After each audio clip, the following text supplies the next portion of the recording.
And this is Bloomberg Technology. Coming up in the next hour, tech gets off to a rough start in 2019. Does disappointing news from Apple and Tesla signal trouble ahead for the rest? Plus, the U.S. and China head into trade talks next week with a shared set of worries, volatile markets, and a macroeconomic slowdown. Will that strengthen desire to cut a deal? And Netflix is dominating new media. Goldman Sachs added the company to its conviction list of top stocks, while traditional cable companies are raising prices to offset cord cutting. First to our top story, it's been a short week starting off trading in 2019, but it hasn't been a slow one. To recap the travesty that has unfolded over the past couple of days, Apple sucker punched the market with a first quarter revenue cut that caught investors by surprise. Apple shares seeing their worst drop in almost 6 years. Suppliers in Asia also tumbling on the news. And even before the Apple news wreaked chaos, Tesla reported its own disappointing results. Here to discuss further, Bloomberg's cross-asset reporter Sarah Ponsek. So, Sarah, let's start with Tesla, as investors seem to think that the original sell-off was overdone.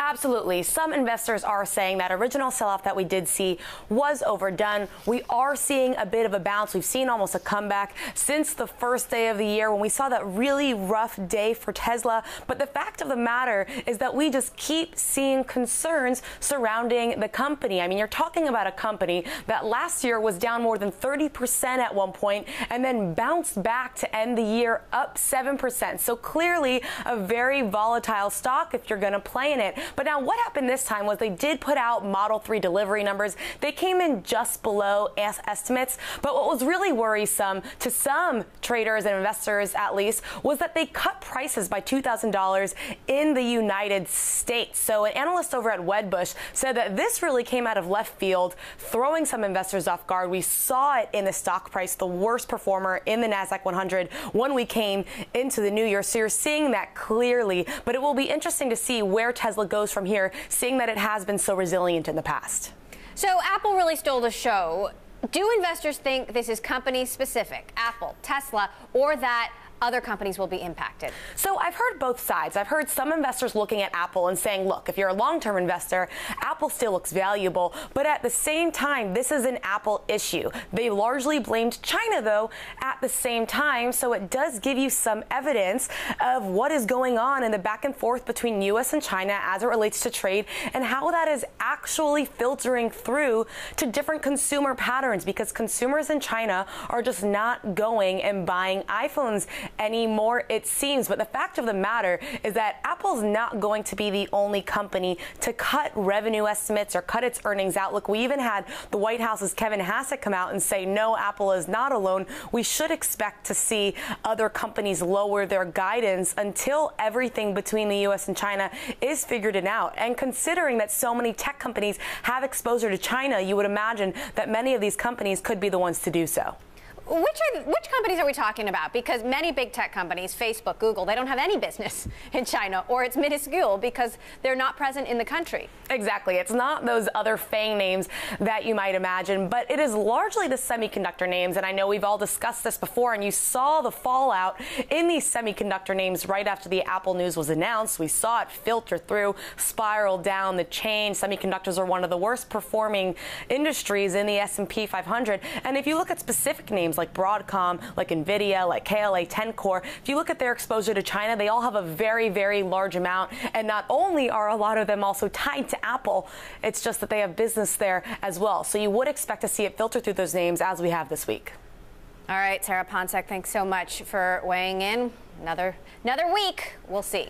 Another week. Now, back in August, our colleague Tim Culpin in Taipei sounded a warning, saying storm clouds are brewing over the global tech industry. And while Apple got hit hard this week, Culpin is certain that the iPhone maker is among the healthiest in the sector. Take a listen. Apple's stock totally tanked after Tim Cook came out and basically admitted that they weren't going to meet fourth quarter guidance. But you know what? The thing is, if you look at what's going on in the supply chain, Apple is better positioned than almost anyone else. I wrote a column back in August warning of storm clouds in the hardware supply chain. I looked at Foxconn, Wistron, Pegatron. They're the companies that supply to Apple and everybody else. Inventories are on the rise. They keep rising. I looked at the numbers again today. They've risen even further. Apple is the only company over the last year that's actually been cutting its inventory. So when they come out with these bad numbers, they're actually prepared for it more than anyone else. You look elsewhere in the supply chain, including Xiaomi, the Chinese company, their inventories have risen 90% year on year. Now, they're a fast-growing company, but they're not growing that fast. Again, at Honhai, Pegatron, Wistron, these are the Taiwanese companies that manufacture for everybody. They manufacture for Dell and HP, Nintendo, Sony, even Lenovo. These companies are seeing their inventories rise and rise and rise, despite the fact that everything is slowing down. So what we've seen with Apple is not the worst. There is going to be bad things to come, and what's going to happen eventually is that these inventories, because in the tech supply chain, inventories aren't worth much if they sit around for very long. At some point, companies are going to have to realize that they're not worth what they thought they were, and there's going to have to be asset write-downs. So I think that investors need to look out for what else is happening in the supply chain and be very, very careful of what's to come. I'm Tim Colpin for Bloomberg Opinion in Taipei. So the big question is, if Apple's fate has turned just the first few days of the new year, what can other big tech companies expect going forward? To answer that, we are joined by Michael Pachter, Managing Director at Wedbush Securities. Great, Michael, to have you back here on the show. Is this bad news for Apple? Bad news for the rest of tech? Worse for some, better for others? You said it right. I mean, the FANG stocks other than Apple have no real exposure to China. And I don't think, other than perhaps Google, Alphabet, that anybody expects any of the FANGs to be in China anytime soon. So I would say there's very little in their, in their market cap that reflects any kind of expectation of moving into China. So, China weakness is probably not going to impact any of them directly. I think, uncertainty over trade policy is an issue, and I think that's obviously it's a market issue. It drives concerns about, the potential for a recession. And that, to the extent that consumers are impacted by a recession, that's going to hit Netflix, that's going to hit Amazon. Facebook and Google less so, clearly, because they're not really consumer-driven, but they're advertiser-driven. Facebook has its own unique issues. Netflix has its own unique issues. And, so I think that those two have probably dropped more than the others, primarily because people are worried about security and safety and privacy with Facebook and the potential for government regulation, and they're worried about the continuing strong demand for streaming in the face of Disney launching its own service and pulling content from Netflix. Amazon is more, immune from that. Obviously, a weak consumer is going to hurt them, and Google, Alphabet is completely immune from that. So, you've seen in their share price declines, the ones that have gotten hit more are the ones with specific problems, and the ones that have gotten hit less have, lighter problems. Now, if you look at the bigger picture, Apple has lost $445 billion in value since October 3rd. There are only 4 companies that are actually worth more than what Apple has lost: Amazon, Microsoft, Alphabet, and Berkshire Hathaway. Facebook isn't even on this list. I mean, when you look at the numbers, Michael, they really are dramatic. Does the market get better from here, or is there a ways to go down? Well, I mean, the FANGs, including Apple, are, responsible for a giant chunk of market gains in the last few years, and they're clearly responsible for a giant chunk of the market decline in the last few months. So absolutely, the stocks that go down that have the biggest market cap have a greater impact on the overall market. I I think some of these valuations are crazy, and I heard one of your earlier guests comment about Wedbush and Apple. That's my colleague Dan Ives. Dan thinks Apple is worth a ton. He thinks it's popping right back up to 200. I can see paying a relatively low multiple for a company like Apple, and Dan certainly believes that. Same with Facebook. Facebook's not going away. People aren't going to just turn off their accounts, not 2 billion of them. Amazon's not going away. There's no real competitive threat to Amazon. They're going to keep growing. Same with Alphabet. The one of the FANGs that I think has some risk is Netflix, because they don't own enough of the content that we watch. They own their originals are something like 35% of the hours viewed, but their owned originals are probably closer to 5%. So they're pretty vulnerable when Disney and Amazon start bidding up for content. It means that Netflix's costs are going to rise at the same time as their revenues are under pressure. So I've had to sell on this thing because I've seen The Matrix for the last 7 or 8 years, and it seems like the market is finally beginning to see it as well. But no, I think Apple's decline, this large loss of market cap, just tells you the bigger they are, the harder they fall. Now, on Netflix, shares have always been volatile, but in the last 2 weeks, shares have spiked back up. Goldman just today put it on its conviction list, saying it's a top stock, and it's a very polarizing name. We had one guest earlier this week say Netflix could be the AOL of OTT, and another who completely disagreed. Why such binary views? Yeah, I'm on one side of that. So, look, I think the simple analysis for Netflix is that they don't own very much content. Our count is that they own about 2% of the content on the service, and that's not enough to constitute a private label brand. So, at the end of the day, they're a retailer of other people's content, and their own stuff is 2% of what they've got, and they're not going to replace the other 98% for another decade or two. If Disney and Fox pull content, that's literally about 20% of everything on Netflix. If Warner and NBC Universal follow, that's the Hulu owners, then you're looking at more like 60% of all Netflix content. That's a problem. So they're super vulnerable because their suppliers can yank content. That's just not true of Amazon. Like, there's no chance any meaningful supplier is going to dent Amazon's sales and pull all their content. Yes, Louis Vuitton doesn't sell bags. Oakley doesn't sell sunglasses on Amazon, but they never have. Those guys are brands that are trying to protect pricing. Not true of just average vendors of iPhone power cords or Papermate pens. Those will be there. You cover Facebook as well. Do you think Facebook will overcome its trust issues this year? I think that they probably need to bring in an adult to run the company. I thought Sheryl Sandberg was that adult. She's been tainted lately. I think Zuckerberg's going to have to bring in somebody. We saw some speculation that it was Ken Chenault from American Express. It's going to be somebody who Wall Street has confidence in. And when that person says, "Trust me, I'll fix it," I think that investors will will trust them to fix it. People don't trust Zuckerberg right now. He's said, "I'm sorry," every single time, and yet there's a new revelation almost every week. So if they bring in adult supervision, yes, I think that stock screams all the way back up to 200. Zuckerberg has made a lot of apologies over the years. Michael Pachter, Wedbush Securities Managing Director, always great to have you back here. Thank you, Emily. Coming up, trade talks between D.C. and Beijing are set to resume next week. Just how will the recent tech turmoil impact negotiations? We will discuss. And if you like Bloomberg News, check us out on the radio. Listen on the Bloomberg app, Bloomberg.com, and in the U.S. on SiriusXM. This is Bloomberg.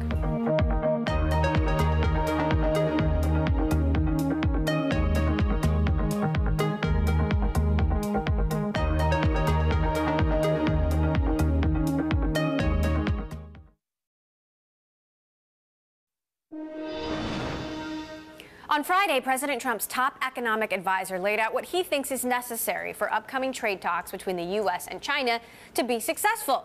And according to Larry Kudlow, one point may be of particular interest to Apple. Take a listen. The whole issue of IP theft.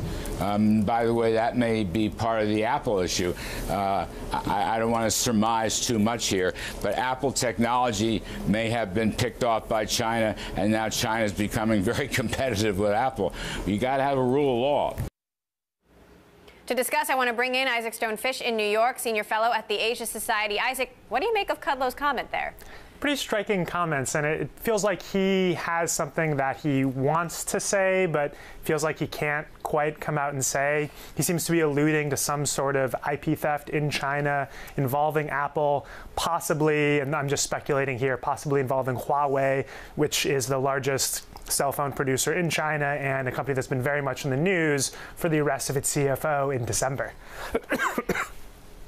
Well, and Xiaomi also has been accused for a long time of sort of copying Apple's designs, right? Certainly, and you have the CEO of Xiaomi, Lei Jun, who likes the sort of turtleneck, Steve Jobsian way of giving presentations and has taken a lot from Apple as well. It does feel like with what the Trump administration is doing, Huawei is the target. If I had to guess, and again, just speculating here, that seems like comments more directed towards a company that has tighter state ties like Huawei as opposed to Xiaomi.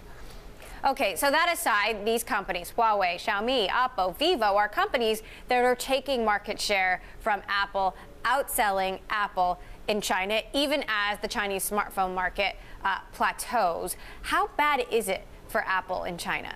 You know, I really, excuse me, I'm getting whatever sickness Apple is having in China. I don't think it's actually terrible. I think the expectations that people had were quite high and things are now coming down to earth. I think a really big issue Apple is facing is that people are not buying new phones after holding a phone. It used to be they'd have a phone for a year or two, then they'd want a new one, and now people are getting a little bit more used to the phone they're having. The newness has worn off.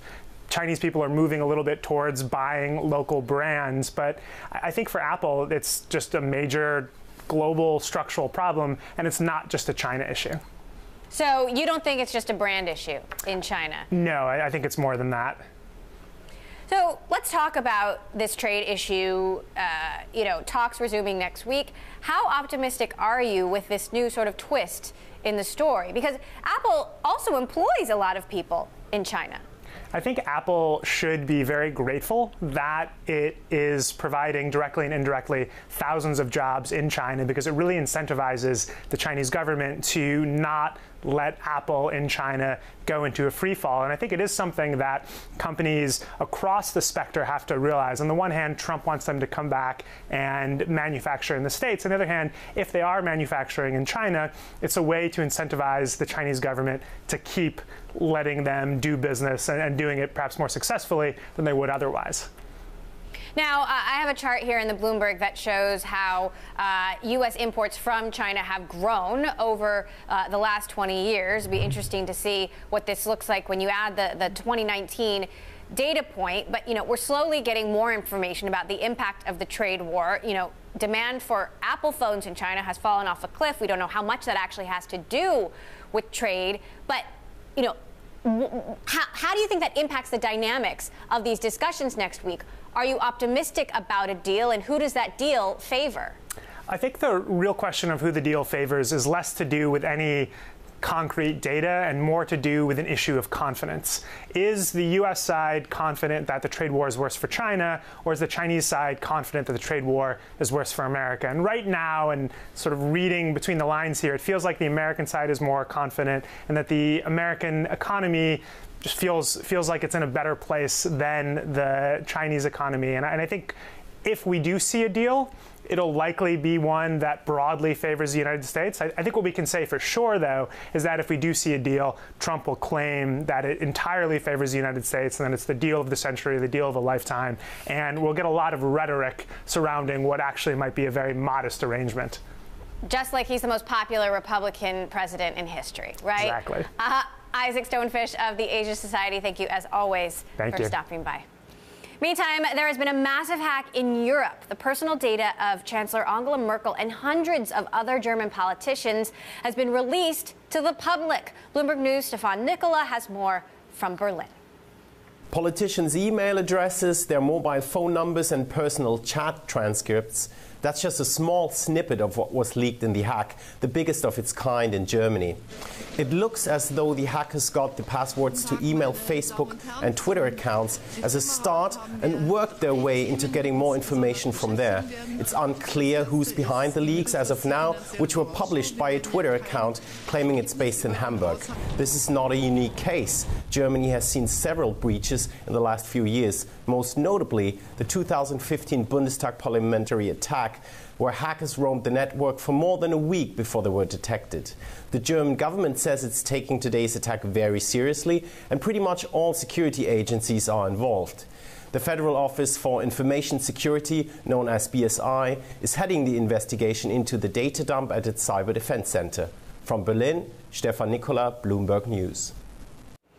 We'll keep watching that one. Coming up, another year, another increase to your cable bill. Will price hikes drive more subscribers to cut the cord? And Bloomberg Tech live streaming on Twitter. Check us out at Technology and follow our global breaking news network TikTok. On Twitter, this is Bloomberg.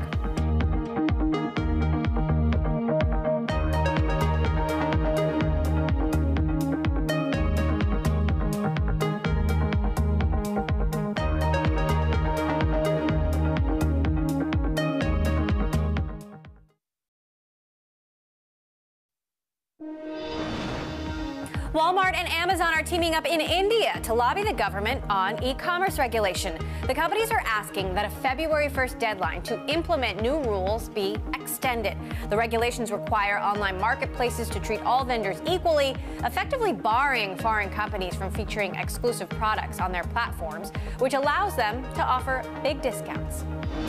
Google continued to reduce its taxes for another year by taking advantage of loopholes. Bloomberg Law reports the company shifted $22.6 billion in 2017 to Bermuda through intercompany transactions flowing from a shell company in the Netherlands. Google has employed the same arrangement in prior years, going back to 2014. Irish law in 2015 stopped companies from taking advantage of such a structure, but companies with current structures like this can continue to use them till 2020. A Democratic U.S. presidential hopeful is going after Chinese telecom firm ZTE for hiring former Senator Joe Lieberman. Senator Elizabeth Warren asked whether it should be legal for Lieberman to lobby for the firm. President Trump is considering banning American companies from using ZTE equipment for national security reasons. A filing says Lieberman is looking into government concerns about security risk. And coming up, AI was tech's buzzword of 2018, but one tech veteran says we're going to hear less of it in 2019. We'll tell you why. Later in the program, meantime, Netflix having a fine time on Wall Street, but it's also got a cash burn problem. That's coming up. This is Bloomberg.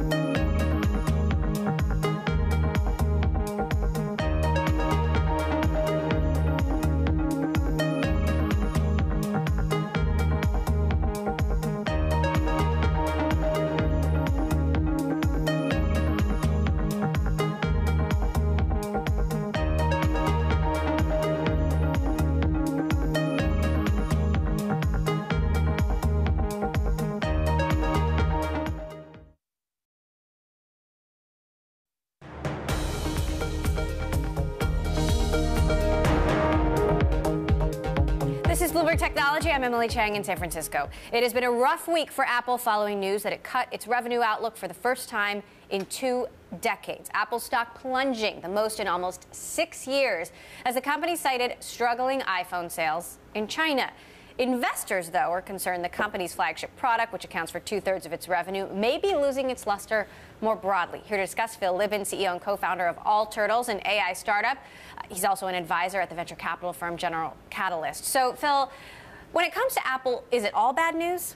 No, I certainly don't think so. I think it's kind of mixed. You know, Apple is one of the most iconic and globally integrated companies in the world, so it's going to be particularly susceptible to disruption and to politics, and there's some things that are going well for it and some things that are, I think, going poorly. So what's the good news? We've talked a lot about the bad news.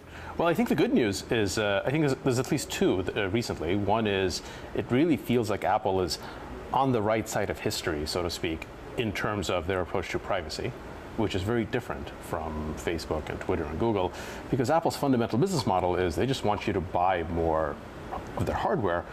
People aren't going to buy expensive phones more if they're agitated or nervous, so Apple has no business interest in actually stirring up any kind of anxiety. They just want people relatively happy and prosperous so they can buy their products. Facebook and Google and Twitter have an indirect business model. It's all about getting people to engage, getting people to click, getting people to heightened emotional states. And I think 2018 was basically the story of how that's pretty bad for the world. So big picture, Apple's on the right side of that fight. So, okay, let's talk a little bit more about Apple, then we'll move to Facebook. But this is a company that is trying to sell $3,000 plus phones in China. And yes, they're transitioning to a services model, but those services, growth in those services depend on people buying iPhones. Yeah, and they haven't had a major new type of product, like the iPhone is a major advance since the iPhone. And, it's overdue over the next couple of years. Like, there's only so long that they can keep writing the same product. There's this famous definition of what an innovative company is, which is what percentage of their revenue is coming from products that just didn't exist 5 years earlier. And 5 years ago, Apple would have been very high in that ranking because most of their revenue is coming from iPhone, which 5 years before that hadn't existed. But now it's getting a little bit less so. So they do need to, I think, start coming up with some more innovative products over the next couple of years, new categories, so that 5 years from now, a lot of their revenue is coming from products that and don't yet exist. You're very excited about the Apple Watch. Yeah. But, it's not going to become the iPhone anytime soon or ever, right? No, I think the second good news for Apple is a lot of their secondary products, like this current generation of the iPad, the current generation of the Apple Watch, the products are finally fulfilling their potential, their promise, and so I actually expect sales of those to really pick up over the next couple of years. The Apple Watch in particular is the first mainstream generation of what I think of as the wearables 2.0 market.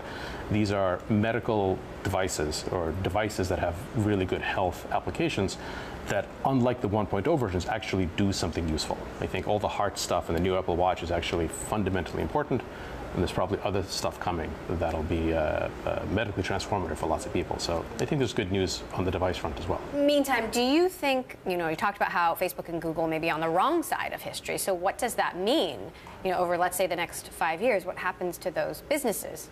Well, the way I like to look at it is how aligned is the money engine of a company with its stated mission and purpose. And for companies like Apple, it's pretty aligned. Like, Apple wants to, make and sell you really desirable phones and other products. At Amazon, it's fairly aligned. Amazon wants you to buy stuff from Amazon. Facebook is pretty unaligned at this point. They make money exclusively by trying to collect as much information about you as possible, information that most people don't actually want, even if they don't go out of their way to prevent it, collected about them, and then using that information to target stuff to you and to resell it and to show you ads. That's a big disconnect.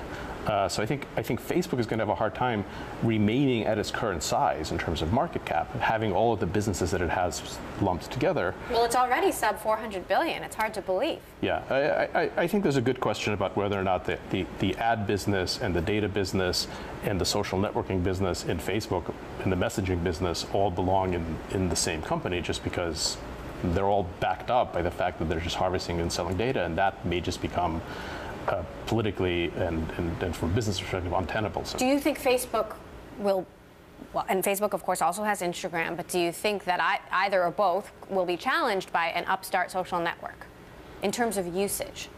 Yeah, I think so. I think that always happens every few years. It's rare for a company to stay fashionable for decades. So yeah, and I think we're already seeing things. We're seeing things in China that are more about short form video format that are really starting to challenge the established social media networks there. Yeah, I think we'll see disruption over the next couple of years. So all of these companies use AI and have been trying to exploit AI, building AI. But you think we're going to hear less about AI this year than we did last year. Why? I think so, because I think we're going to make this transition where people actually see real understandable products that are used building AI, which we haven't really seen up to now. Up to now, AI has been this like thing that people talk about, they don't really understand, that they're kind of scared of. There's a lot of deep tech, there's a lot of talk about generalized AI and it becoming super smart and taking over the world. And a lot of that is because there's this vacuum of actual things that people can point to and say, like, this is a smart product and it's great and we understand why it exists. And I think you're just going to start seeing a lot of those, the first few this year. So AI will, because it will succeed so much, because it will integrate itself into the fabric of pretty much all of our products, will stop being a thing. Now, just like .com stopped being a thing. That said, there's been talk about the AI hype cycle being, out of control, and that AI isn't actually delivering on its promise. Right. What do you think of that criticism? Yeah, because I think most people have no idea what the promise is, right? Mm-hmm. If you ask someone, what is the promise of AI? They probably say something like, make a computer that's as smart as a person or smarter than a person. But that's a weird promise. Like, why is that a good thing? What's the purpose of it? Who really wants this? I think what AI is doing is making a whole generation of new products that are the products themselves are very easy to understand, possible, that just weren't possible before. And people, I think, are starting to see that, and we'll see more of it this year. So you make AI products at All Turtles. What kinds of AI-based products are you most excited about, and how will they change our lives? So our criteria is all the products we work on, and we have 10 right now, have to be explainable in 1 or 2 sentences. We love that. For example, one is called Spot, which is now publicly available, and it's an AI for workplace harassment and discrimination reporting, because workplace harassment and discrimination sucks to report for the person experiencing the harassment, for the company, for everyone. There's an AI that makes that a much easier process for everyone. It couldn't have been built without the AI technology, but it itself is just a fundamental, simple to understand, simple to use product with straightforward economics. So we focus on AI products that solve a real problem. They're easy to explain, that are buildable now. All right, Phil Libben, CEO of All Turtles. Always great to have your thoughtful analysis here on the show. Really appreciate you stopping by. Thanks, Emily. Well, Tesla is close to winning approval to start selling its Model 3 electric car in Europe. Bloomberg has learned the company expects to receive certification after some authorities return from the holidays. Selling the Model 3 in Europe is a priority for Tesla CEO Elon Musk. He is targeting potential customers of the BMW 3 Series as well as the Volkswagen Golf. Coming up, Netflix bouncing back from its December lows. Just what is fueling the FANG standout? We'll discuss next. This is Bloomberg.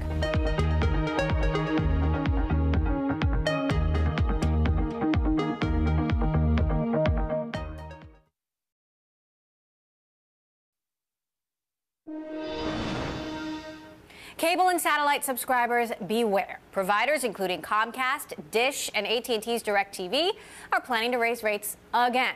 Comcast, the largest cable company in the U.S., is raising its fee for broadcast channels by $2 a month, while DirecTV is raising fees by $3 to $8.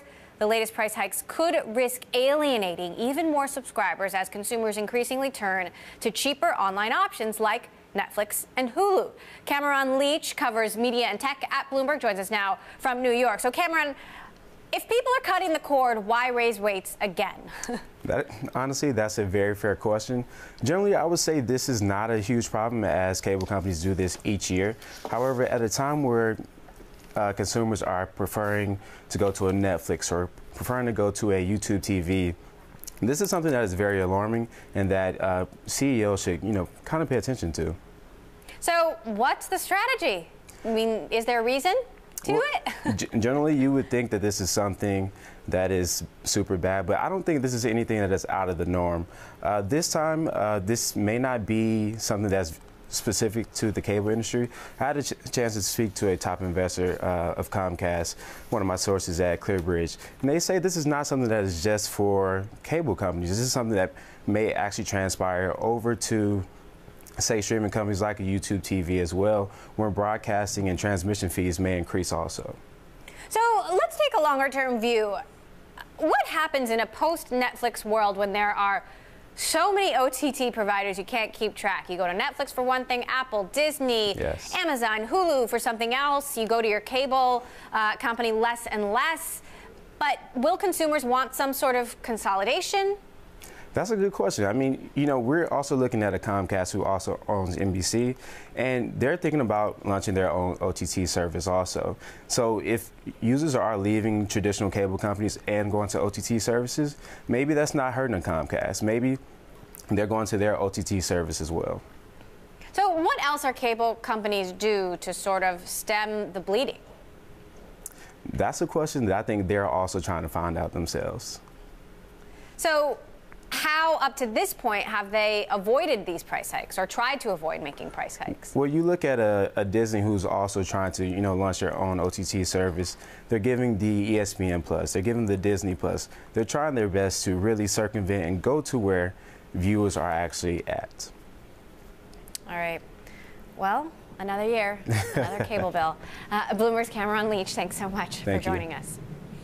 Well, among the FANG stocks, there is one currently standing above its peers, and that is Netflix. The streaming giant rose for the 6th time in 7 sessions, meaning its shares have jumped at least 25% since lows back in December. One thing going in Netflix's favor, a vote of confidence from Goldman Sachs.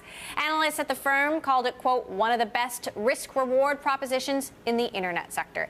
Here to tell us more, Bloomberg Tech's Eric Newcomer, who wrote about the company in this Friday's Fully Charged newsletter. Now, we talked earlier about how Goldman added Netflix today to its conviction list of top stocks, but you point out Netflix's cash flow problem, which is kind of a big deal. It's a huge number, right? I mean, it was about $2 billion last year. It's projected to be about $3 billion. I mean, it's $3 billion in negative cash flow. Exactly. It sounds shocking. I think the rationalization is that, it is spending money now for what it plans to be a much bigger business in the future, right? It's an investment for when it has sort of more users, more reach. You start the content pipeline today, and it takes several years for that to pay off. And yet you've got some very binary views on Netflix's future. We were just talking to one analyst who thinks, the only way to go is down. Right. And yet certainly many investors think otherwise. You have some ideas about how Netflix can fix its cash flow problem. Right. I think you sort of have to think backwards with Netflix. It's, if you assume the strategy is to become the best content company in a generation, then you pay whatever it takes to get that content. And that's just a bidding war. And then it's a matter of how do you price that? And there are clear options for Netflix to sort of price discriminate between customers. If you take Disney doesn't just sell you a ticket to Star Wars. If you're a super fan, you buy sort of a toy, you go to a theme park, you watch Clone Wars on Netflix. There are tons of ways for Disney to monetize brands from sort of the lay consumer to somebody who's super hardcore. And right now, Netflix's strategy is just one price for everybody. And so clearly there's opportunity for them to sort of find ways to sort of tax their super user more and start making more money from the content they put out. So how so? The more I watch, the more I pay? Right. I think it's not metered pricing. I think it's things like Disney. I mean, you could do merchandising. You could have a higher end tier like HBO, right? You have sort of your regular tier, but then you have premium shows. So there are different ways to do it besides just saying, oh, you're watching 10 shows, we're going to charge you more than someone watching 2. But Netflix isn't going to be starting a Stranger Things theme park anytime soon. I mean, what are the options that would be available to a company like this? I mean, this is all speculative, but they literally just hired somebody with a CFO with experience working in Disney, a company with theme parks. Like, I think anything like that down the road is possible because these companies are fundamentally creating sort of content that can be monetized in all sorts of ways. And I think just sticking to, okay, we're only going to have a streaming fee is a very limited way to think about a company that's fundamentally competing with Disney, Blizzard, Activision, companies that monetize in all sorts of ways. Now, one of the problems we talked about earlier is that Netflix actually owns a very small percentage of the original content that you can find. Right. I mean, and that's another way that sort of costs can start making more sense, right? Obviously, Netflix had a strategy where they were taking outside content, and now they're trying to bring that more and more in-house, which allows them to control the costs and see the upside in the long term. So the switch to more in-house content gives Netflix more control over its own cost structure. And I wonder if there's a sort of quality versus quantity issue here. I mean, there's been a lot of jokes about just how much you can find on Netflix. Right. I mean, you have a conversation with someone about their favorite Netflix shows, and often I've never heard of them. Right. Because there are just so many shows, and I wonder, would some consolidation or weeding out be in Netflix's favor, or no? Is it just about trying to? Well, yeah, I mean, I think the point is that there is so much content for people, and there are people, you think about watching The Office, like there are people watching it over and over again. I mean, you could monetize those people so much more by trying to find sort of premium. You could send them bonus content. There's all sorts of stuff you could sell to them to sort of upsell them on the amount they're already consuming Netflix. Interesting. All right, so you're predicting a Stranger Things theme park in 2019? Not that soon, but I don't think it's as crazy as you think it is. Okay, Bloomberg's Eric Newcomer, always good to have you.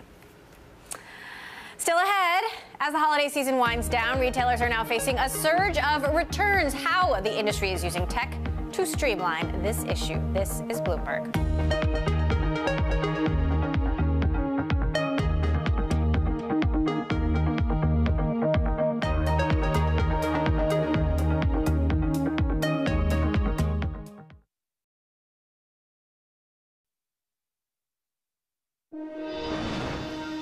Shares of GameStop rose in Friday's trading session on M&A chatter. According to the Wall Street Journal, private equity firms Sycamore Partners and Apollo Global are bidding for the video game retailer.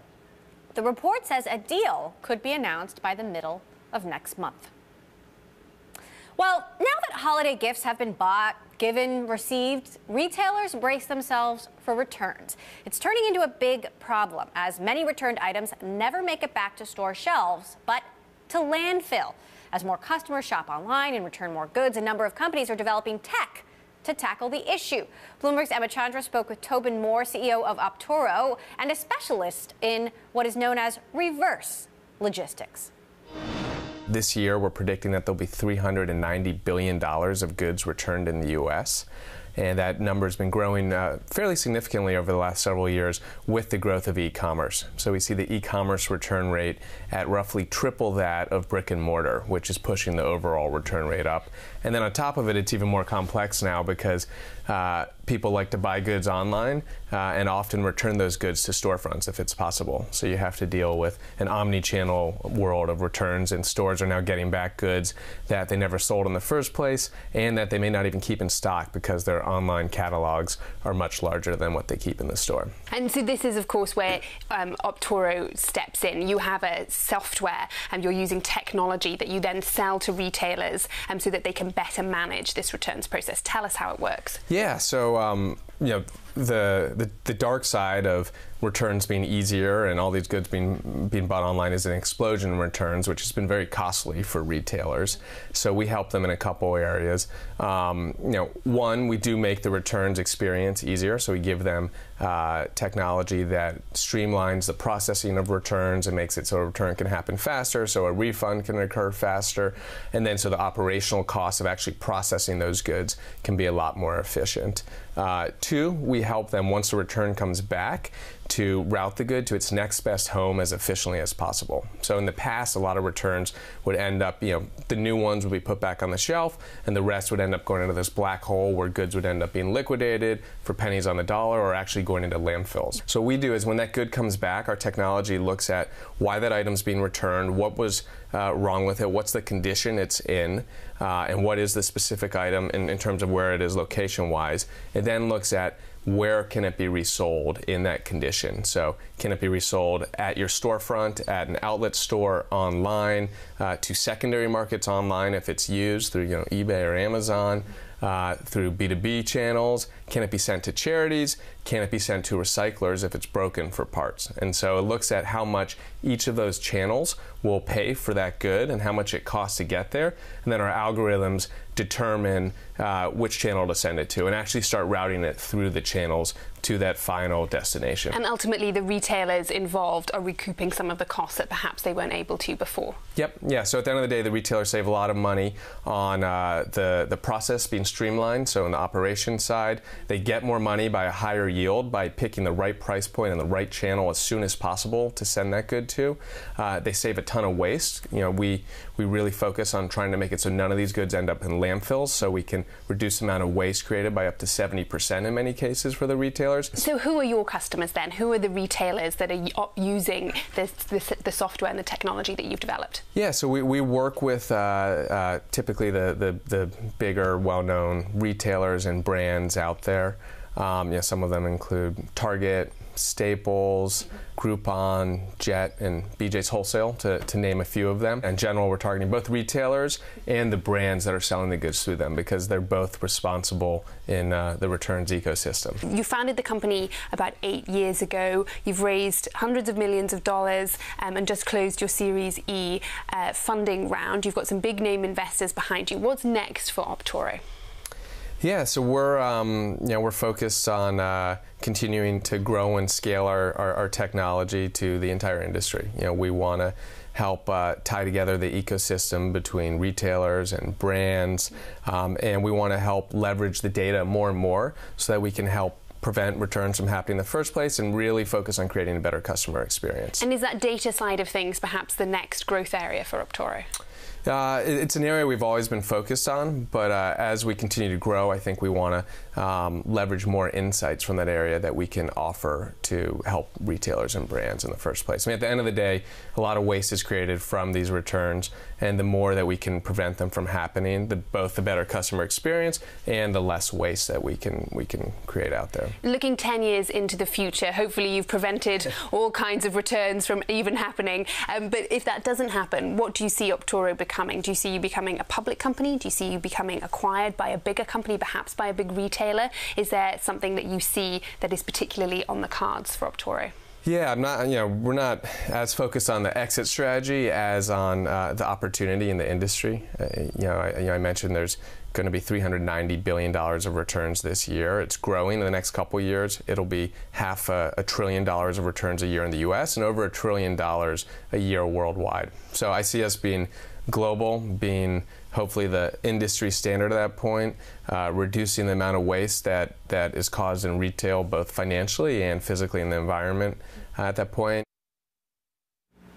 Tobin Moore there, Optoro CEO, with our own Emma Chandra. And that does it for this edition of Bloomberg Technology. Next week, be sure to tune in for our coverage of CES, the Consumer Electronics Show. We've got a great lineup. IBM CEO Ginny Rometty, Verizon CEO Hans Vestberg, and Bob Pittman, the CEO of iHeartMedia. We are, of course, live streaming on Twitter. You can check us out at Technology and follow our Global Breaking News Network TikTok on Twitter. Have a wonderful weekend, everybody. This is Bloomberg.